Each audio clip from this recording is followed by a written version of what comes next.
Update. My male 27 wife, female 26, lost her job after leaving early numerous times out of concern for her friends, female 26. Mental health after her miscarriage. But when I tried to talk to her, she made me out to be the enemy. Original post. My wife and I have been married for 3 years, and we don't have any kids at the moment. We want to have kids in the near future, but as of right now, my wife is really struggling, and I don't know what to do to help her. My wife Liz has a best friend Lauren who she's known since high school, but ever since 2 years ago, Lauren has been going through a lot. Lauren had a miscarriage a couple of years back, and Liz told me that it was one of the things that led her to eventually divorce with her husband. Lauren was depressed for some time, and Liz would come over after work to comfort her and get her out of the home. And she even said that Nick, Lauren's husband, had asked her to do so too since Lauren wasn't being receptive to him. Nick would pay for activities for them to do, such as movies or concerts, and I would pay for some as well. I didn't know Lauren especially well, but after inviting them over for dinner a few times, I felt like I began to know them more too. But when Lauren would tell my wife about how Nick would try to offer to do things with her too, Lauren would usually refuse them and his suggestions to splurge on herself, to do her hair and make herself feel nice every once in a while. Liz tried to tell her that while she'll be there for her, that she should also confide in her husband to do things with him too, but she said that Lauren just felt guilty among other things. And there were a handful of fights that they had too. Fights where Lauren would tell Liz that she erupted at Nick for suggesting activities to her that she didn't want to do. Fights that Liz honestly felt that Lauren was in the wrong about, because she was constantly resenting him. One of the fights happened when Nick brought her flowers and offered to take her out to dinner for her birthday, only for Lauren to snap at him because she wasn't in the mood.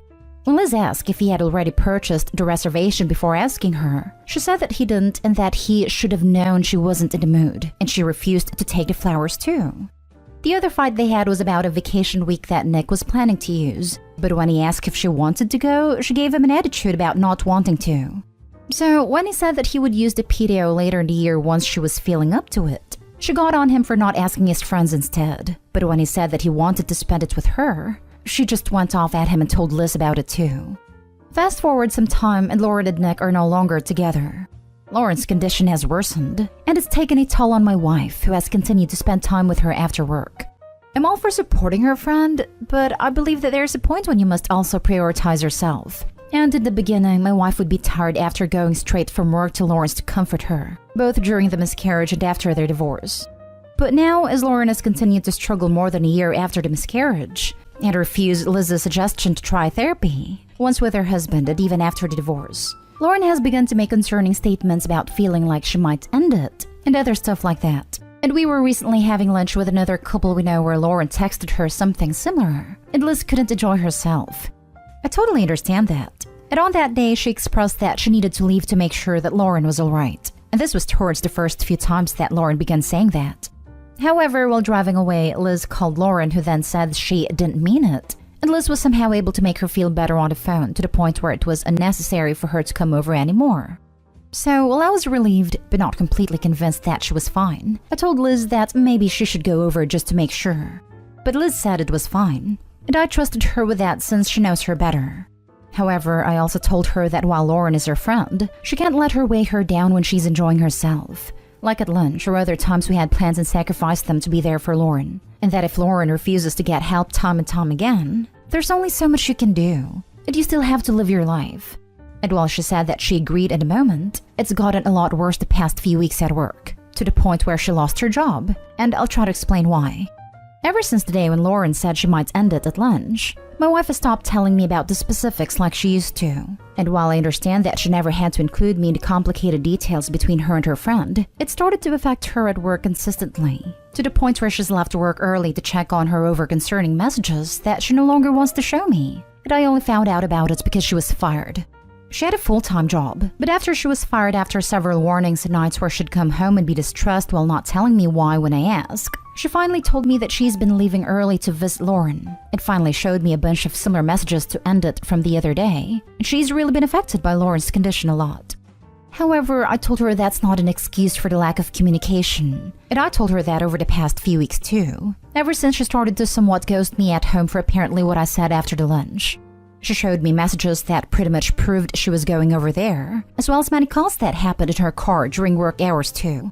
However, we have bills to pay, and while I figured that maybe she was just down and stressed from work when she went quiet, she began blaming me for Lauren's condition of late and saying that I encouraged her to neglect Lauren when that's not the case. I told her I don't think Lauren is a healthy friend because she's always affecting her mood even when they're not together. Not to mention how she refused to seek therapy or better herself over a year since the miscarriage. However, she now sees me as the enemy because of those comments, and I don't know how to make her stop ignoring me late again.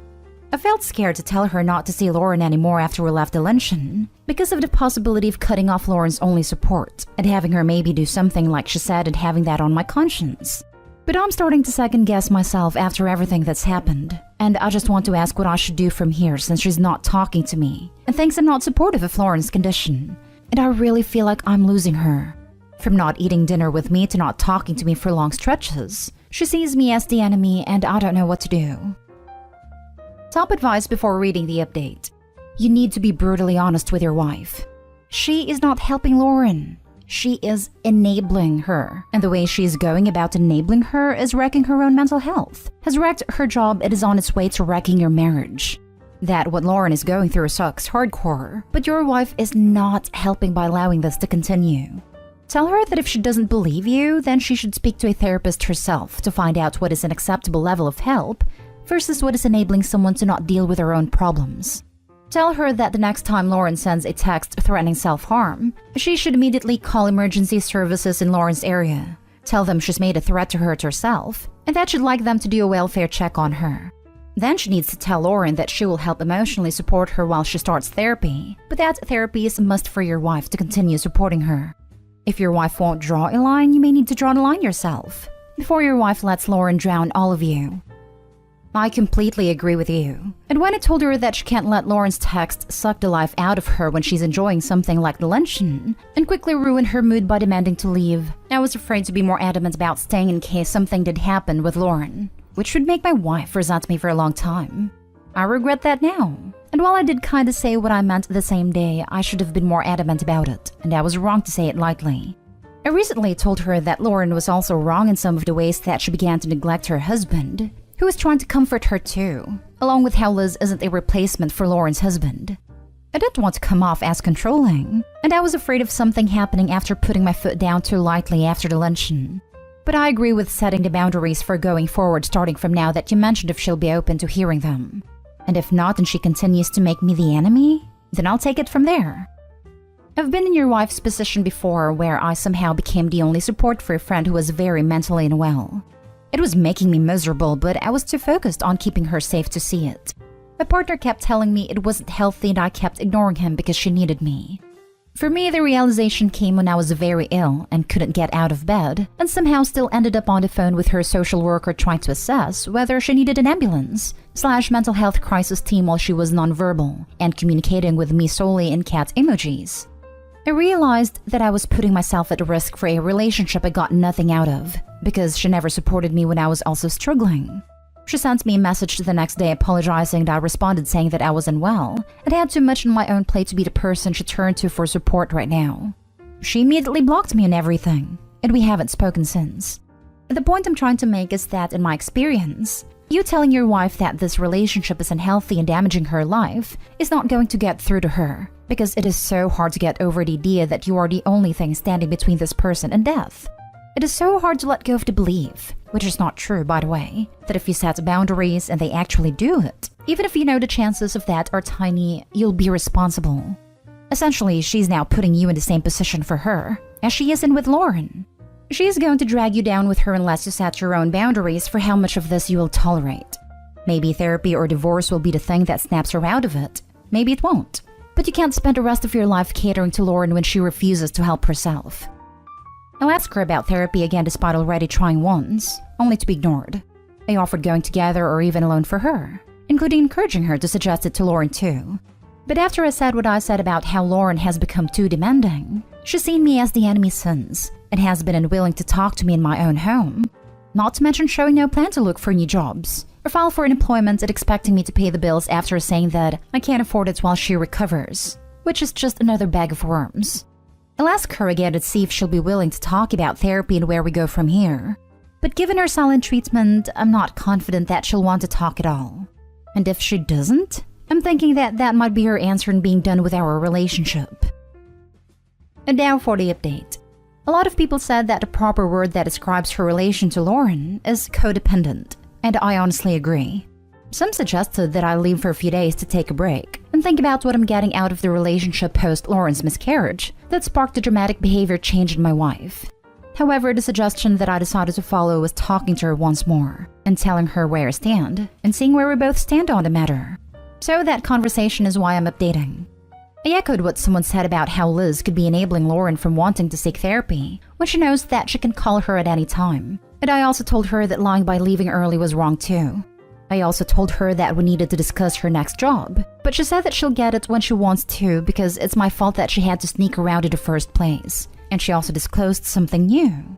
She said that she's an empath and that she and Lauren are pretty much the same person. So when I criticized Lauren, I was criticizing her. She also said that I am someone who doesn't prioritize mental health because I criticized Lauren, and that if she hadn't lied and sacrificed her job to be with her, Lauren might not be here, and it would be my fault. So she said that paying for the bills was the least I can do because I don't care about Lauren at all, completely forgetting how I cooked for them numerous times and bought them movie tickets among other things, and sometimes with my own money too. Before I could even say more once she got started, she said that she's been talking about me to Lauren a lot and that I'm no better than her ex-husband and that she wants out and there's no changing her mind. Honestly, when we were going to talk, I wasn't expecting her to lay into me like that. I didn't expect it to be roses, but I really didn't expect her to get at me like that. I've been depressed myself lately and trying to push through, but we are in the process of getting a divorce because that's what she wanted, and I've also taken some time off for myself too. I've just started therapy, but the divorce process hurts and still hurts honestly. But that's pretty much it. I'm back working, but it still hurts. I'm playing a lot more games than I usually do at home, and a few of my friends have been really comforting. But it hurts. I don't want to ask for any advice on moving on from such an ugly end to everything if anyone has any suggestions. But that's pretty much it. She was done before I could even get that far, and even push for counseling together like someone else suggested too. Hey, I remember your first post. I'm really sorry that things ended up going down this way. I was afraid this is where this was headed. She was in deep into the codependency and enabling, and they were clearly co-poisoning each other's heads about marriage and husbands. Know that there is nothing you could have done differently to prevent this outcome. Your wife has mental health issue. Codependency is a mental health issue, and it parallels addiction in many ways.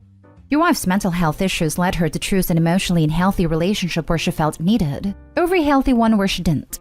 You cannot blame yourself for being healthy. That was not a fault. You are young and you will bounce back from this. Let yourself feel your grief and anger. Those are normal things to feel right now. Invest your friendships and hobbies. Do what you can to make time pass, even if that's video games. But try to make sure you're socializing and exercising too, so you don't fall into a trap where you neglect yourself or your life. I'm so sorry you went through this. Trying to push through it while also working on some other aspects right now too. Would love to find some new hobbies as well. She also began telling some of our mutual friends about me being against mental health as well, so it's been weird with some friends, and some who wanted less to do with me since. So I'm trying to start over and maybe find some new ones eventually, which seems easier said than done at the moment, but hopefully soon as I have few good ones right now. Obviously you aren't against mental health. You're against enabling behavior, being codependent to the point where you lose your job, and untrained people pretending they are therapists. You know there's always some bleeding of the friendships when a divorce happens, and people make unexpected choices. But make sure you get your story out there and counter the false narrative. Like make sure people know your wife was literally fired because she wouldn't stop enabling this friend and wasn't capable of drawing healthy boundaries. Well, your ex-wife and her best friend are made for each other.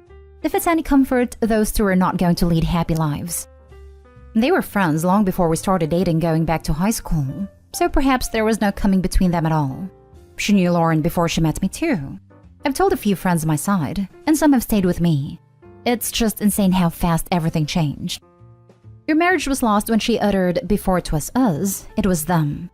I'm so sorry for your man, but I strongly recommend therapy for yourself to help deal with all this. Also stand your ground on the house and everything. She threw away the marriage, not you. Recently started, like very recently. What hurts more now is just the loss of friends who she was able to convince to her side, or maybe told them a different version. I don't know. I lost one good friend or someone I thought to be a good friend, and maybe they'll come back. But it would have been cool to help me find stuff to do, although I have family and a few others who can help with that. But it hurts for now to friends part. I'm so sorry, but this may be the best outcome for you. Your wife was lost to you long before this. Now you can work on your own mental health. You can move forward without the stress and worry of an absent/toxic partner. It's just crazy how fast everything happened over the course of a little over a year.